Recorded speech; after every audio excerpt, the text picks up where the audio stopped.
बऱ्याचदा काय होतं, दुधी भोपळ्याची भाजी कोणालाच खायची नसते, पण जर का हलवा करणार असेल तर सगळेच खायला तयार असतात. चला तर आज आपण दुधी भोपळ्याचा हलवा करूयात. तर त्यासाठी मी इथे एक दुधी भोपळा घेतलेला आहे. तो स्वच्छ धुवून घ्यायचा. त्यानंतर त्याची जी साल आहे ती सगळी साल काढून घ्यायची. दुधी भोपळ्याची साल काढून झाली की मग तो कट करून घ्यायचा आहे. पण त्याआधी त्याच्यामध्ये जास्त जर का बिया असतील तर त्या सगळ्या बिया काढून घ्यायच्या. मी इथे कवळा दुधी भोपळा घेतला होता, त्यामुळे त्याच्यामध्ये बी नव्हती अजिबात, त्याच्यामुळे मी तसाच घेतलेला आहे. पण जर का तुमच्या दुधी भोपळ्यामध्ये जर का बिया असतील तर त्या काढून घ्या.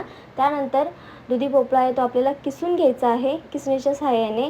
त्यानंतर काय करायचं, त्याचं जे पाणी आहे ते सगळं पाणी आपल्याला पिळून घ्यायचं आहे. त्याच्यामध्ये अजिबात थोडंसुद्धा पाणी राहता कामा नये, नाहीतर काय होतो, जो आपला दुधी भोपळ्याची जो आपण हलवा करणार आहे तो सगळ्यात जास्त ओलसर होतो. त्याच्यामुळे शक्यतो आपल्याला त्याचं सगळं पाणी पिळून घ्यायचं आहे. पाणी पिळून झालं की मग आता हा जो आपण किस केलेला आहे दुधी भोपळ्याचा, तो आपल्याला छान असा तुपामध्ये परतवून घ्यायचा आहे. तर कढईमध्ये मी साधारण 2 चमचे तेल घातलं. त्याच्यामध्ये हा जो किस होता दुधी भोपळ्याचा तो घालून घेतलेला आहे आणि तो छान असा 2 ते 3 मिनिटांसाठी परतवून घेतलेला आहे. छान असं परतवून झालं की मग याच्यामध्ये घालायचं आहे दूध. दूध घातलं की मग व्यवस्थित सगळं मिक्स करून घ्यायचं आहे. दूध मला थोडं कमी वाटलं, त्याच्यामुळे मी अजून थोडंसं दूध घातलेलं आहे. तुम्ही जर का याच्यामध्ये खवा घालणार असाल तर दुधाचं प्रमाण थोडं कमी केलं तरी देखील चालणार आहे, पण मी इथे खवा घालणार नाही आहे, त्यामुळे मी थोडंसं जास्त दूध घातलेलं आहे.